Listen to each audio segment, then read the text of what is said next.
Good afternoon, class. So, today's topic is anatomy of the larynx, है ना? So, firstly, we will study about the shape and site of the larynx. ठीक है? What is exactly the larynx? Larynx is a part of the pharynx which opens into the trachea. ठीक है? ऐसा हम बोल सकते हैं because the larynx is divided into nasopharynx, oropharynx and laryngopharynx. Okay? So it is a 2-inch long tube, opens into the laryngeal part of the pharynx above and is continuous with the trachea below. Okay? It projects forward in median region of the neck, and the extension is important, which is from the root of the tongue to the trachea. Okay? So it basically continues from the middle of the C3 vertebrae to the lower border of the C6 vertebra. We need to know these vertebral levels of the larynx. Now, what are the functions of larynx? So there are three most important functions of the larynx, which are deglutition. It helps in deglutition by protecting the trachea against the aspiration of the food, which can be done during deglutition.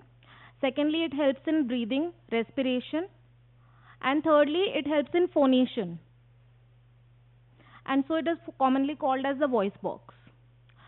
Now we will see some of the relations of the larynx. Okay. So all of you can easily see in this diagram that anteriorly the larynx is related to the skin, which is the outermost layer. Then comes the fascia. Then comes the infrahyoid muscle, and then comes the pyramidal lobe of the thyroid, if in case pyramidal lobe of the thyroid is present. Pyramidal lobe of thyroid is not a very common finding. It's not present in every human being. Okay. On each side, that is lateral to the larynx, we can see the lateral lobe of the thyroid and the carotid sheath, and also muscles like sternocleidomastoid, sternohyoid, sternothyroid, omohyoid. External jugular vein can also be seen. Now coming to the posterior relations of the larynx, we can see that larynx has the pharynx, prevertebral fascia, and posteriorly we can see the vertebrae is present. Now coming to the structures of the larynx. The larynx is formed by a number of cartilages. So basically the larynx has 6 cartilages, 3 of which are paired and 3 are unpaired. The unpaired cartilages are epiglottis, thyroid and cricoid, and the paired cartilages are arytenoid, corniculate and cuneiform cartilages. Now coming to the first cartilage, that is the epiglottis. Everybody knows what is epiglottis. It's a leaf-like cartilaginous structure. It is made of elastic cartilage. You can see all the angles of epiglottis in this diagram. Okay. It projects upwards behind the tongue and the hyoid bone. Okay, so we cannot see the hyoid bone. Has anyone from you attended ENT postings and seen a fiber optic laryngoscopy? No. Okay, so when you will come for ENT posting, we will show you fiber optic laryngoscopy, in which you can see the structures of supraglottis and glottis. So you can see the epiglottis, you can see the base of the tongue, you can see the true vocal cords, false vocal cords, arytenoids, piriform fossa. You can see all these structures. So epiglottis is also one of the structures, and it is connected to the hyoid bone, which is present in our neck. Okay. Its upper end is wide and free, and its lower end is narrow and fixed to the inner aspect of the thyroid prominence. Now coming to the thyroid cartilage. This is the largest cartilage of our larynx. Okay. So as you can see in this diagram,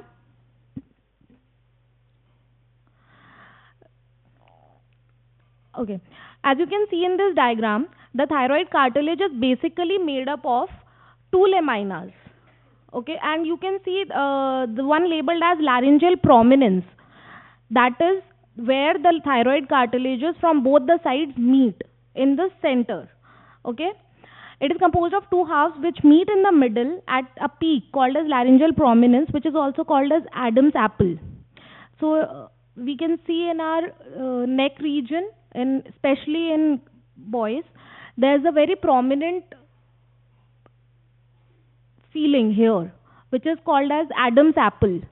That is basically the prominence of your thyroid cartilage. In the midline above the prominence is the superior thyroid notch. A counterpart notch at the bottom of the cartilage is called as inferior thyroid notch. The posterior border of each lamina has two horns. Superior horn, which is attached to the greater horn of the hyoid by lateral thyroid ligament, and inferior horn, which articulates with the cricoid cartilage. Now coming to the cricoid cartilage, this is a ring-shaped cartilage.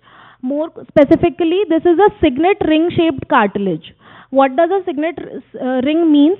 The ring has broad aspect from one side and posteriorly the ring gets narrower.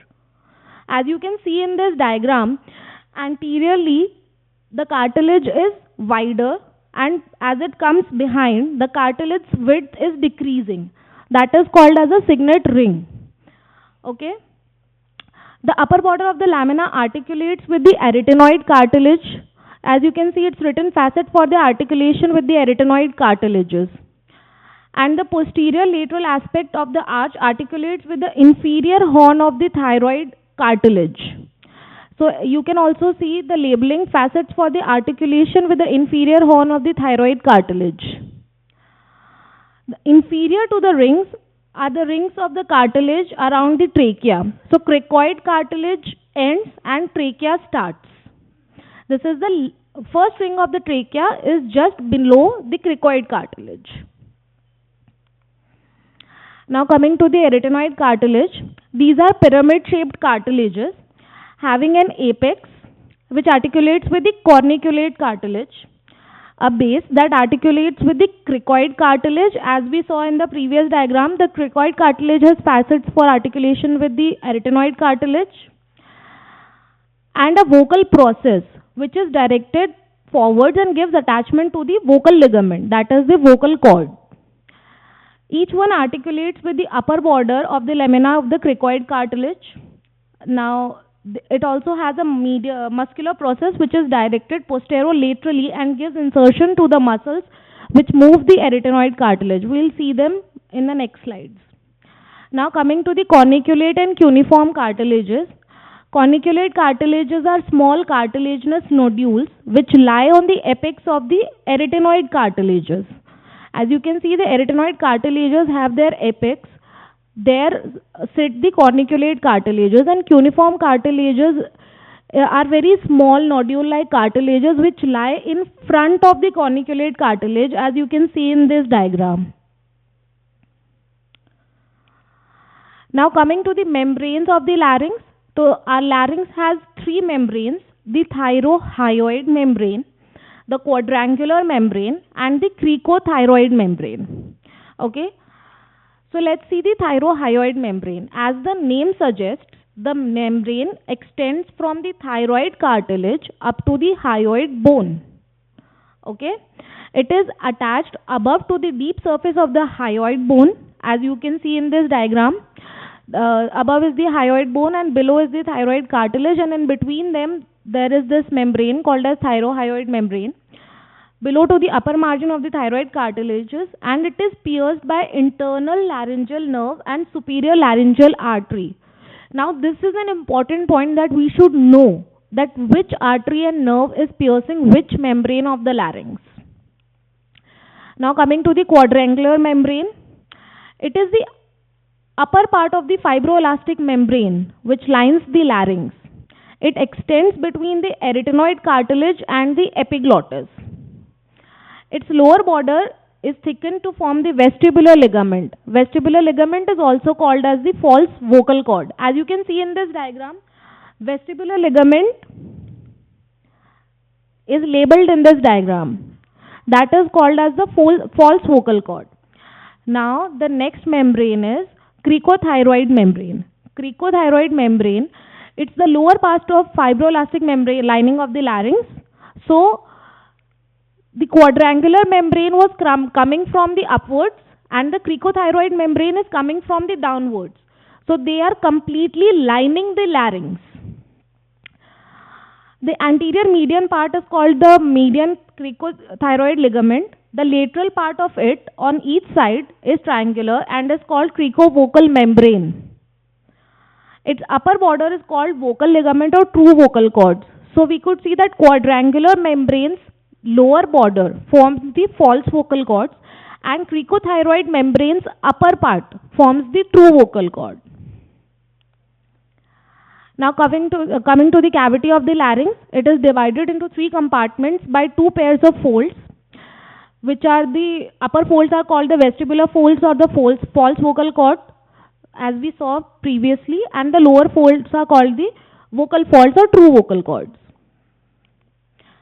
So the larynx is compartmentalized into three parts: the vestibule, which is the upper part of the larynx, then ventricle or sinus of the larynx, which is the middle part of the larynx, and the infraglottic part, that is the lower part of the larynx. Now, what is the rima vestibuli?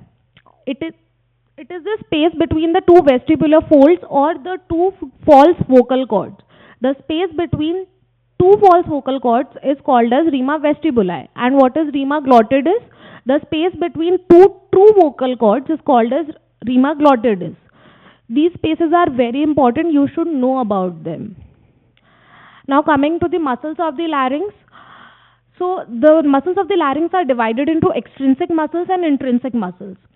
Extrinsic muscles, the longitudinal muscles of pharynx and infrahyoid muscles, and intrinsic muscles are true laryngeal muscles, which have both the attachments on the laryngeal cartilages only. Extrinsic muscles of the larynx connect the laryngeal cartilages to the pharynx, and intrinsic muscles are connecting the cartilages of larynx to one another. According to the action, the muscles are divided into muscles which stretch the vocal cord, the muscles which relax the vocal cord, the muscles which abduct the vocal cords, the muscles which adduct the vocal cords, and the muscles which adjust the size of the laryngeal entrance.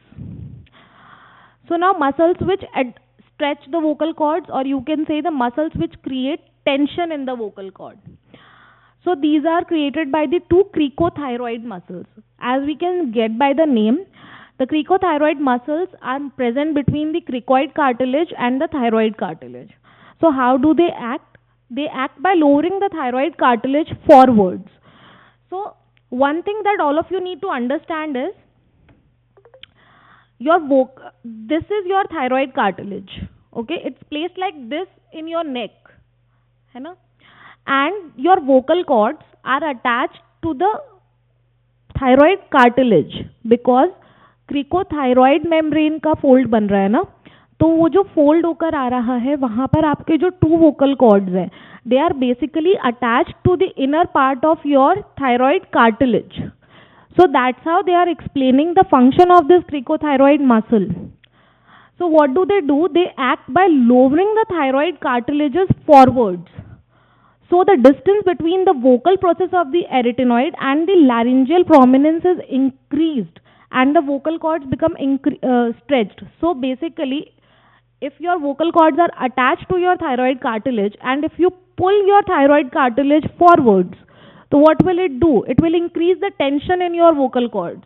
This is the basic concept. Now muscles which relax the vocal cords. So these are thyroarytenoid muscles. Those were cricothyroid muscles. These are thyroarytenoid muscles.